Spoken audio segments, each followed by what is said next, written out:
Namaste. And it's so welcome to yoga today. And we've been talking for the last few weeks, we've been looking at Patanjali. So we're looking at his teachings again. Well, he was the father of yoga, so the basic teachings of yoga are all in Patanjali. And so we're going to talk from Patanjali this week and again next week. So this is from verse 21 from the first chapter, and he talks about spiritual consciousness is nearest to those of keen, intense will. Now, yogis, as we well know, there's many different kinds of yogis, but three main kinds: bhaktas, rajas, and jnanis. And so Raja yogas are yogis of the will, but that doesn't mean all the rest of us can just be wishy-washy. It's important that we all have an understanding. This is one of the first things Patanjali talks about. And he says, a firm will only comes through making an effort. So people who have a strong will, they have spent lifetimes probably honing that particular skill. And he says that effort in terms of spiritual practice comes from our faith, our belief that there is a soul within, that spirit is everywhere, and that we have the opportunity as devotees to have a relationship with spirit in whatever form that is. And so this is really the great secret of the will, of having that, making that effort. We make it because we believe it to be worth it, because we believe that that effort will help us to have a deeper spiritual attunement, consciousness, and relationship with spirit. And so he says it's not enough to have intuitions. It's really important that we act on them. And I think that as devotees, very often, we sit and meditate and we get insight. We get intuitive glimpses that come, soul expressing through the buddhi that shows us something. And instead of doing something about it, we go, that was nice. And we carry on. And he's saying this is not enough. We have to learn to act on them. And really, we learn to live them, to live our life in attunement with the contact we have with our own soul and with the Lord of our heart. And many of us, we all have a will. And for some people, it's weak. Some people, it's somewhere in the middle. And for some, it's very intense. But it makes no difference. Each one of us needs to have this ability to use this will for the soul's purpose. And ultimately the idea is that we are surrendering that will to the higher will. And so this is his advice for people who have a weak will. Be faithful in obedience to live the life, and thus to strengthen the will to an even more perfect obedience. Obedience, for people, humanity, they don't like to be told what to do. Most people do not like to be told what to do. And so they balk at this idea of obedience. I mean, it's pretty much gone from marriage ceremonies because I was like, no, I think I'll pass on the whole obey business. But this is something different. This is obeying that still, quiet voice when you sit to meditate that shows you a path forward, that shows you an insight. And there's that wonderful expression, the road to hell is paved with good intentions. And there are many, many wonderful people who have good intentions. But according to Patanjali, not enough. It's not enough to have good intentions. We want to obey that call of the soul, that relationship with God, to be able to surrender our will to the higher will. So he says that's the That's the first way to go, to grow in consciousness. And the next way he says, oh, that doesn't appeal to you. Spiritual consciousness may be gained by ardent service of the master. And so in Johnston's commentary to Patanjali, he says, if we think of our lives as tasks laid out for us by the master of life, if we look on all duties as parts of that master's work, entrusted to us, forming our life's work. So that idea that our life's work is an extension of God's work. If we obey promptly, loyally, sincerely. So that's if we learn to listen to that voice, then we enter in degrees, slowly but surely, into God's life, the Master's life. We become initiated into spiritual will. I mean, what a way to live your life, by doing something that really we yearn to do anyway, which is to live our life from the soul. So he says we can choose to hear, to trust, to surrender to God, or we can defy, oppose, rebel, refuse, resist, disregard, and ignore. I remember Guruji telling me years and years ago, if you're going to work with people, especially if you have some kind of management job, give someone a small task to do. And if they do it well, give them a bigger task. And if they do that well, an even bigger one.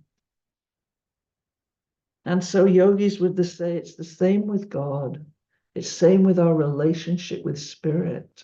If we don't do the little things, if you have this insight, you're sitting meditating, you have an insight of something you need to do that would support your spiritual growth, and you think, nah, that's a lot to ask. I'm going to pass on that one for right now. There's no mad rush to give you a new job after that. Best leave you to figure out that was probably a mistake.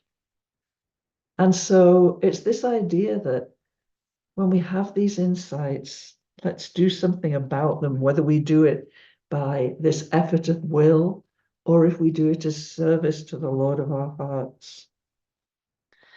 And so Patanjali goes on, the barriers to interior consciousness that drive the psychic nature this way and that are these.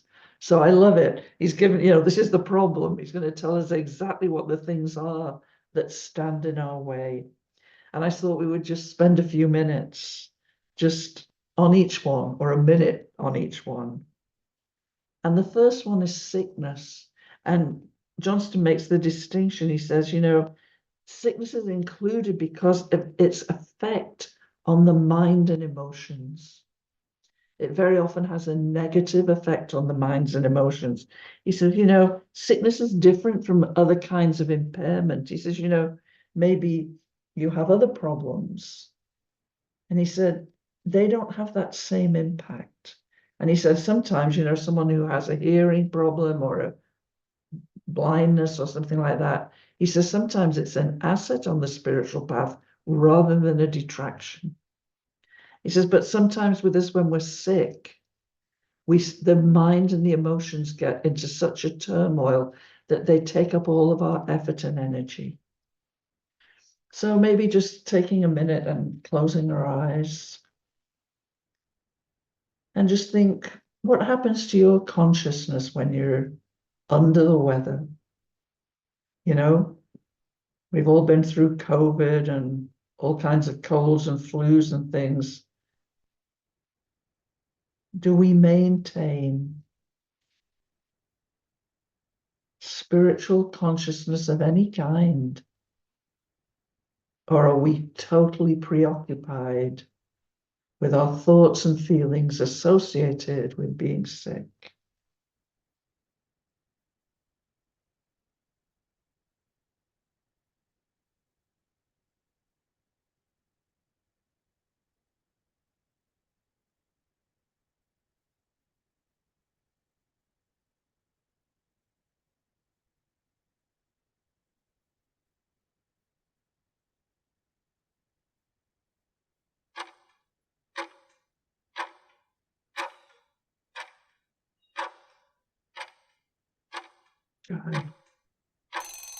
And the next one, inertia or Thomas Guna.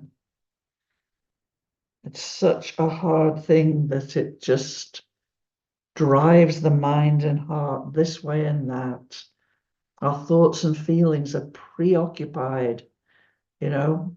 We may even get into a real um, dull sense of consciousness.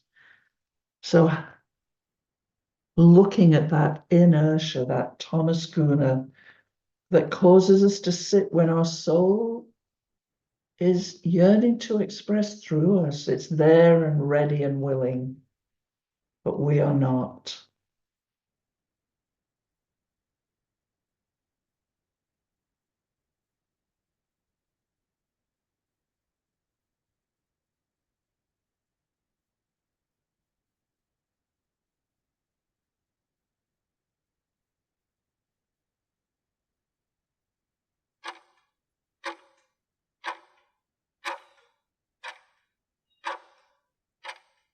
Which I think it's really interesting. Um, we need to rest as human beings, rest the body, rest the mind and the heart, the emotions. Have some time out in your day when you're looking after yourself, taking care of yourself in whatever way that works for you. So that may not be a time of inertia at all, but most of us, and certainly as devotees, we want to pinpoint that moment when we move from being at rest, being at peace, and sliding into inertia, sliding into Thomas Guna, when now all of a sudden, when it's time to do something else, we don't want to do it. And it has a very different feeling in your physical body and in your mind and emotions. There is a difference between consciously resting and Thomas Guna. And Guruji would say that if you are stuck in Thomas Guna, it's an easy out. Get up, just move, do anything, do anything. Get up, walk upstairs and come back down.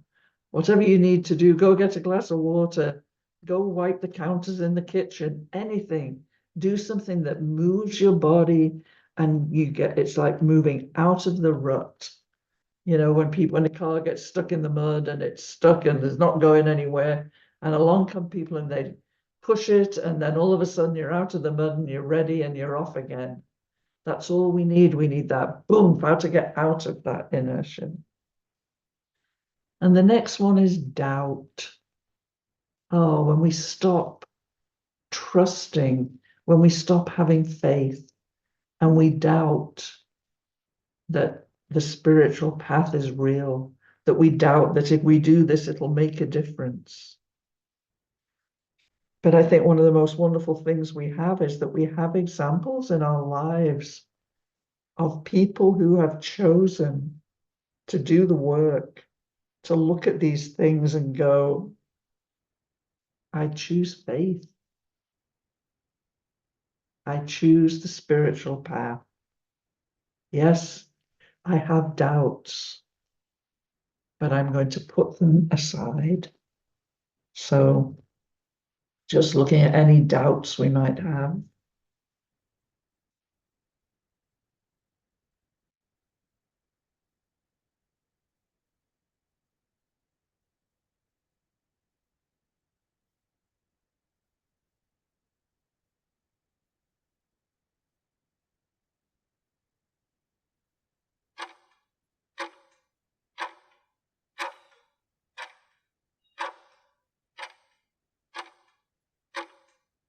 Right. And the next one is light-mindedness. You know, it's really to do with spending your time and effort with your thoughts and feelings on unimportant things, things that don't matter to you. You know, anything that you choose, you can put your effort and energy into, but let's not waste our thoughts and feelings on things that don't matter to us. So this light-mindedness, just look in there and see, are there things in there that we waste our time on?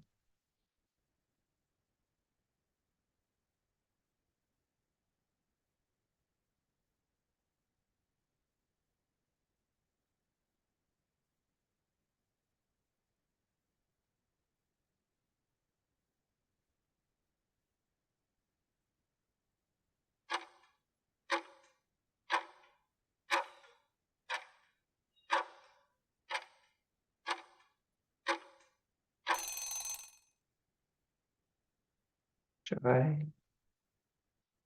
The next one is intemperance, not being able to be balanced, doing things that are destructive to our physical bodies, anything that we do too much of.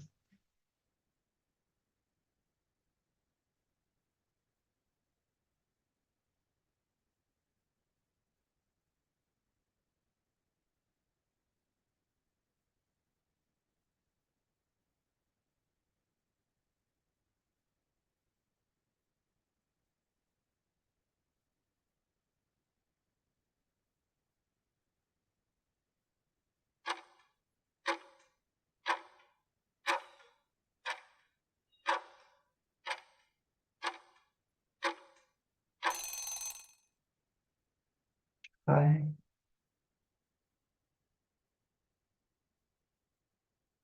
oh, I think I missed one out. Laziness somehow snuck in between light-mindedness and temperance. Laziness. Laziness is a waste of our life force.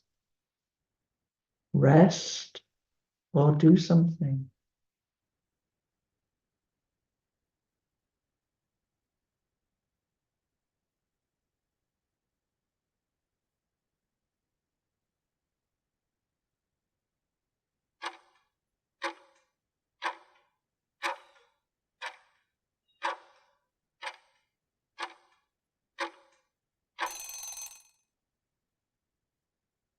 Right.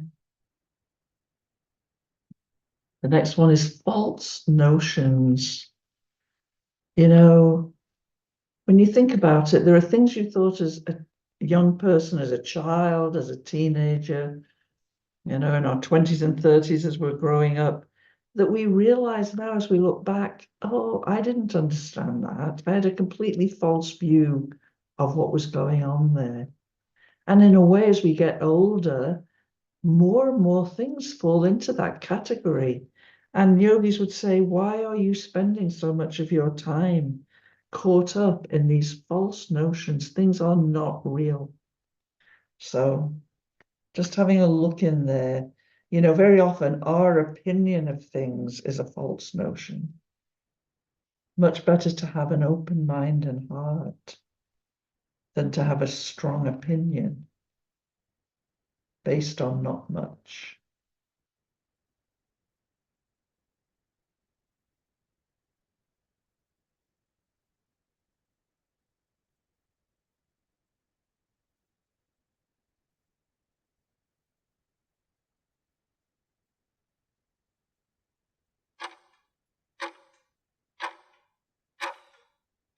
Jai.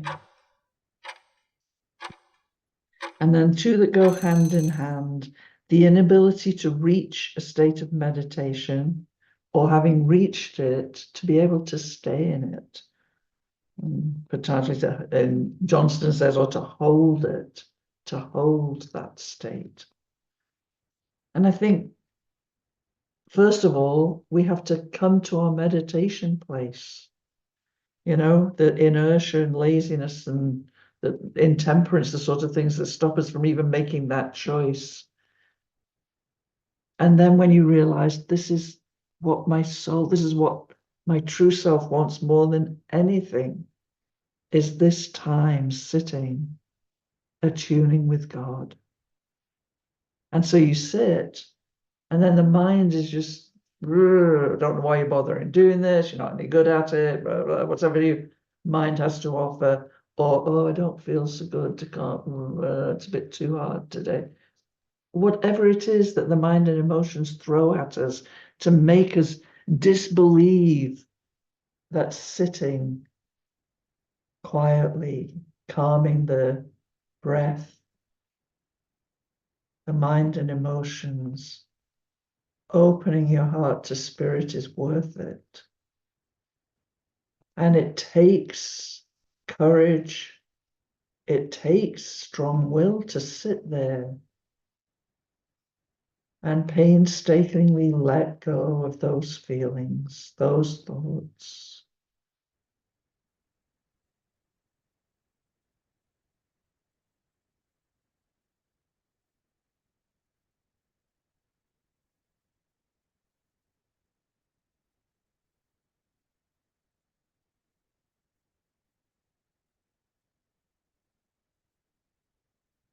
And to do it gently,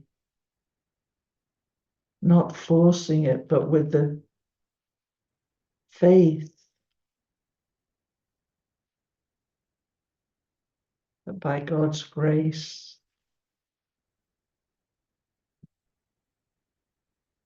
you are moving closer and closer to God and to your own soul.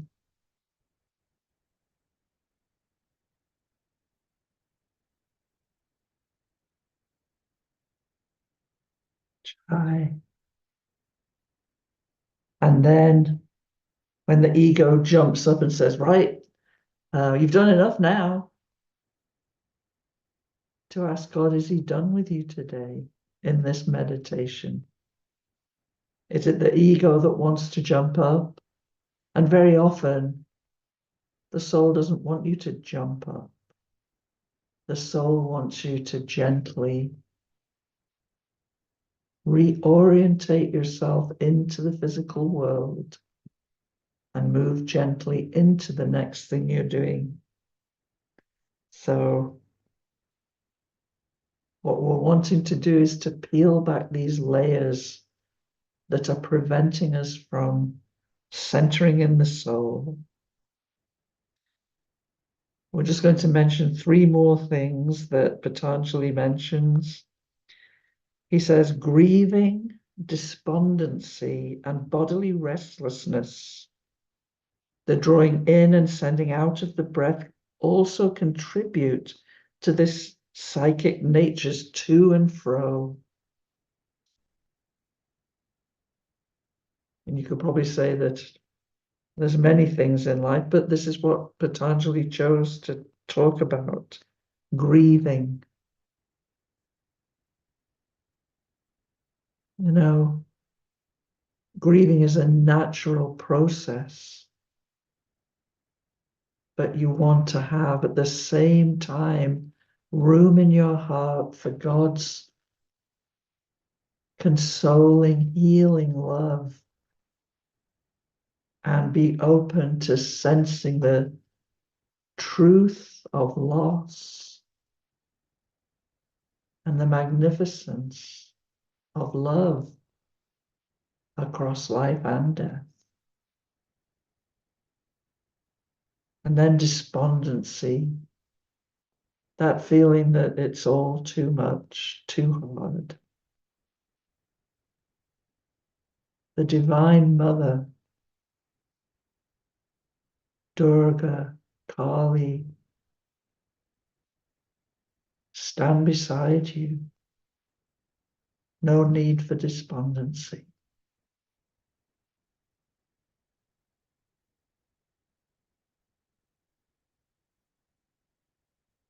And quieting the restlessness of the body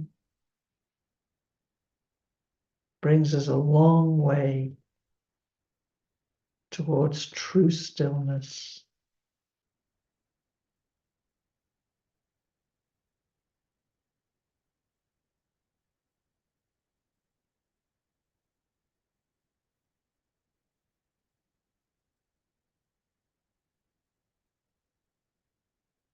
try. So many wonderful reasons for developing our will so that we get to choose how we live our lives. Namaste.